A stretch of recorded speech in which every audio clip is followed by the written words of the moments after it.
Welcome. Buat kalian yang baru join, jangan lupa subscribe, like, dan komen ya, supaya aku semangat buat videonya. Terima kasih.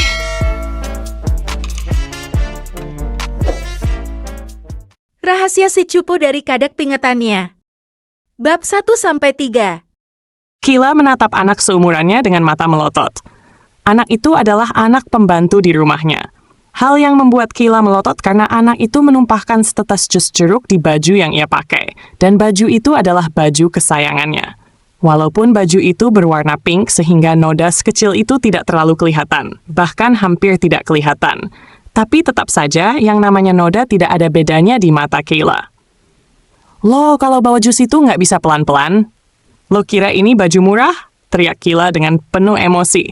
Maaf kak, maaf. Gadis itu meminta maaf sambil mengelap baju Kila dengan lap yang ia bawa. Refleks Kila mendorong gadis itu. Oh my god, lo gila apa? Lo ngelap gue pakai dapur? Gue harus mandi. Pokoknya gue harus mandi sekarang, ujar Kila histeris. Gadis itu langsung masuk ke kamar mandi. Beberapa menit kemudian, gadis itu keluar dengan kimono pinknya. Kila terkejut ketika masih melihat anak pembantu itu ada di sana. Emosi yang tadinya sudah mereda karena ia sudah mandi, kini kembali tersulut. Lo ngapain masih di sini? Lo tahu? Enggak sih, kuman lo bakalan nyebar di kamar gue, ujar Kayla. Gadis itu mengambil cairan antiseptiknya dan menyemprotkannya ke dekat anak pembantu itu. Aku cuma mau ambil baju yang aku kotorin tadi buat aku cuci. Jawabnya takut-takut. Lo kira gue bakalan mau pakai baju itu lagi? Mending sekarang lo keluar dari kamar gue dan kemasi barang lo. Karena mulai hari ini orang tua lo gue pecat, ujar Kayla. Jangan kak, aku minta maaf, ujarnya. Keluar! Kila, kamu udah keterlaluan. Kamu mecat dia cuma gara-gara hal sepele seperti itu? Tanya Irwan tak percaya. Kini anak gadisnya semakin menjadi-jadi. Ayah bilang itu cuma hal sepele? Ayah tahu kan Ki nggak suka sama sesuatu yang kotor. Dan itu bukan hal sepele, ayah. Itu baju kesayangan Ki, rengek Kila. Bukannya semua barang yang berwarna pink itu adalah barang kesayangan kamu? Dan barang yang kamu punya itu semuanya warna pink. Jadi bukan masalah. Dong, kalau baju itu kotor. Kini Alice, ibu Kila, ikut berbicara. Tapi tetap aja bunda, itu baju harganya mahal. Kila masih berusaha membela diri. Semua baju yang kamu beli kan emang mahal. Lagian kamu beli pakai uang bunda sama ayah. Jadi kalau itu rusak, kamu tinggal beli lagi, kata Alice. Tetap aja bun, dia salah karena nggak hati-hati. Walaupun kesalahan kecil, kalau kita diemin, lama-lama bakalan membesar, kata Kila. Kamu semakin hari semakin gak bisa diurus, Kayla. Kamu semakin tidak tahu cara menghormati dan menghargai orang lain. Jika seperti ini, ayah akan memindahkan kamu ke sekolah anak itu, biar kamu belajar tata krama di sana. Perkataan Irwan membuat Kila tercengang. Kila Anastasia Flora disuruh sekolah di tempat yang sama dengan anak pembantu tadi? Big no! Yah, please deh. Ki lakuin hal yang benar. Kenapa ayah malah hukum Ki sih? Seharusnya ayah hukum anak pembantu tadi, ujar Kila tak terima. Keputusan ayah sudah bulat. Kamu akan sekolah di tempat anak tadi sekolah. Dan anak tadi akan ayah suruh untuk mengajari kamu semua hal yang tidak bisa kamu pelajari di sekolah internasional kamu itu.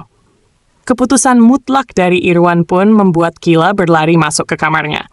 Mana mungkin dirinya akan sekolah di tempat yang bahkan tidak bisa Kila pikirkan seburuk apa. Setitik debu saja bisa membuat Kila histeris.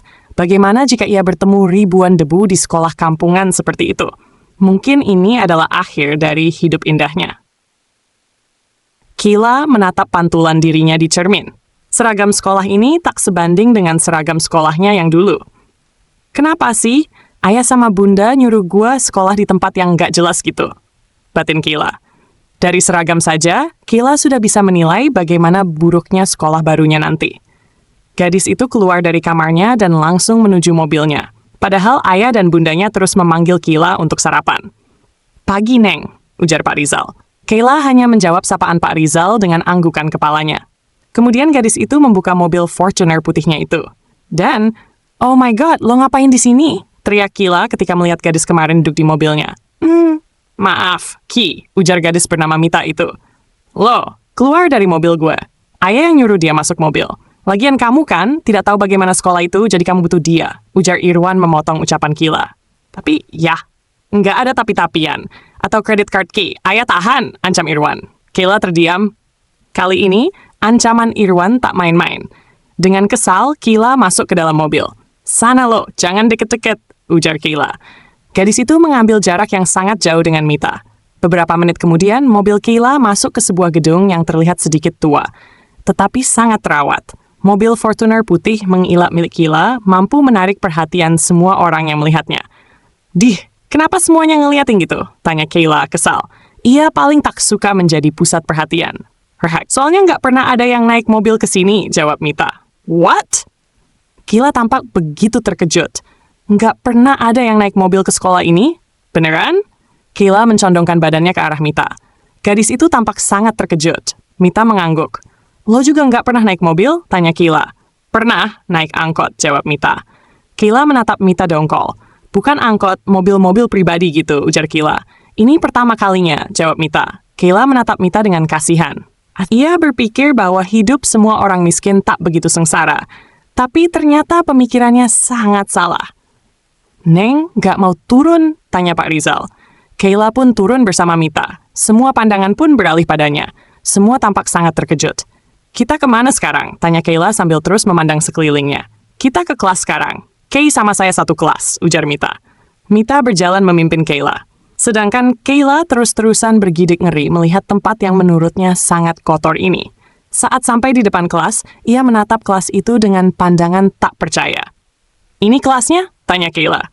Mita mengangguk. Sumpah, ayah kenapa ngirim gue ke sini? Teriak Kayla kesal. Semua orang di kelas itu pun menatap Kayla. Cantik banget, gila, seru beberapa orang di kelas. Ki nggak mau masuk? Tanya Mita. Gue harus gitu masuk ke situ? Tanya Kayla sambil memandang kelas tersebut tak percaya. Mita mengangguk. Kayla melangkahkan kakinya dengan perlahan ke kelas itu. Namun beberapa detik kemudian, gadis itu kembali mundur. Gue nggak bisa masuk, ujar Kayla frustrasi. Tiba-tiba seseorang datang dan tanpa sengaja menabrak Kayla, membuat gadis itu tersungkur ke bawah. Rasya, kamu kok nggak hati-hati sih, omel Mita pada sahabatnya itu. Lelaki yang memakai kacamata tersebut pun menatap gadis yang ia tabrak dengan ketakutan. Maaf, ujarnya sambil memegang pundak Kayla, hendak membangunkan gadis itu. Kayla mengguncangkan bahunya agar tangan Rasya berhenti memegangnya. Please, don't touch me, seru Kayla. Gadis itu berdiri dan menatap Rasya dengan kesal. Kemudian pandangannya beralih ke Mita. Gua benar-benar harus sekolah di sini? Mita tidak mengangguk ataupun menjawab. Tunjukin di mana bangku gue?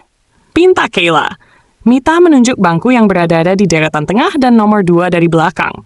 Kayla pun melangkah ke bangkunya. Gadis itu mengeluarkan cairan antiseptiknya dan menyemprot ke seluruh permukaan bangku tersebut. Rasya dan Mita pun berjalan menuju bangku mereka yang berada di belakang Kayla. Lo ngapain ke sini? Tanya Kayla saat melihat Rasya berjalan ke arah bangkunya. Bangku aku ada di belakangmu, jawab Rasya. Kayla menatap Mita. Kenapa lo juga ke sini? Aku duduk sama Rasya, jawabnya. OMG, kenapa lo harus duduk sama cowok culun kayak dia sih? Tanya Kayla kesal. Beberapa saat kemudian, datang seorang lelaki gendut yang berjalan ke bangku Kayla. Astaga! Ada bidadari. Kayla yang sedang memainkan ponsel pun menoleh ke arah lelaki itu. Lo ngapain ke sini? Tanya Kayla. Buset, waktu ngomong tambah cantik. Bener nih temen sebangku aku? Tanya Bimo tak percaya. Kayla melongo menatap Bimo. Gadis itu membalikan tubuhnya dan menatap Mita. Lo yakin gue bakalan duduk sama dia? Tanya Kayla kesal. Cuma itu bangku yang kosong. Enggak. Mending gue duduk sama lo aja. Tapi, Mita memandang Rasya yang ada di sebelahnya. Mita sudah terlalu nyaman dengan Rasya. Ia tak ingin pindah tempat duduk. Please. Kayla menatap Mita dengan wajah memelas. Gadis itu tak akan bisa sekolah jika teman di sampingnya Bimo. Mita pun akhirnya mengalah. Gadis itu merapikan bukunya dan berjalan menuju bangku Kayla. Ya kok. Bimo tak terima. Udah kamu sama Rasya aja, ujar Mita. Bimo pun pasrah dan duduk di samping Rasya. Ya, ketemu si culun. Rasya hanya bisa menatap Kayla kesal. Kayla keluar kelas dengan sangat hati-hati. Di tangannya sudah tersedia botol cairan antiseptik yang siap melindungi dirinya jika ada kuman yang ingin menyerang. Kali ini, Kayla keluar dengan tujuan mengambil buku paket di perpustakaan. Saat Kayla menelusuri koridor, banyak sekali siswa, baik laki-laki maupun perempuan, yang terpesona melihat Kayla. Apalagi kerumunan siswa laki-laki yang terlihat berandal itu, mereka dengan terang-terangan menatap Kayla dari atas sampai bawah. Kayla yang menyadari hal itu pun menatap kerumunan tersebut dengan kesal. Lo nggak usah ngeliatin gue kayak gitu deh. Protes Kila dengan mata melotot ke arah mereka. Abisnya Neng, cantik banget sih. Puji salah satu laki-laki di sana, disusul dengan kedipan matanya. Kila bergidik ngeri. Gadis itu pun tak mau membuang waktu lagi. Ia langsung pergi begitu saja dan tidak memedulikan siulan cowok-cowok itu yang ditujukan padanya. Saat Kila sudah berjalan dengan damai tanpa ada masalah, tiba-tiba dari arah depan, seseorang yang tengah membawa jus menabraknya. Jus tersebut pun tumpah mengenai baju Kila dan sang pemilik. "Oh my God, lo kalau jalan lihat-lihat dong!" teriak Kila marah. Hal tersebut pun mengundang perhatian orang-orang. Maaf, ujar lelaki itu terbata-bata. Kila menatap kesal ke arah orang yang ada di hadapannya sekarang. Ternyata itu Rasya. Dan dengan membabi buta, Kila menyemprotkan cairan antiseptik yang ia bawa ke wajah lelaki itu. "Rasain tuh," ujar Kila sebelum akhirnya berjalan pergi meninggalkan Rasya yang tengah mengucek matanya yang perih. Batal sudah acara Kila untuk mengambil buku. Kila sekarang harus mengganti bajunya di tempat yang tidak layak disebut ruang ganti. Gadis itu menatap ngeri ke sekeliling ruangan tersebut. Dengan cepat, Kila mengganti bajunya dengan baju cadangan yang ia siapkan di locker. Kalau saja orang tuanya tidak melarang sopirnya untuk menjemput Kila sebelum pulang, pasti gadis itu sudah pulang saat ini. Setelah selesai mengganti baju, Kila pun memutuskan untuk keluar. Gadis itu memegang gagang pintu ruang ganti yang sudah ia semprot cairan antiseptik dengan hati-hati. Beberapa menit kemudian, setelah susah payah keluar dari ruangan tersebut, Kila bisa bernapas lega. Namun, tampaknya hari ini kesialan Kila belum selesai.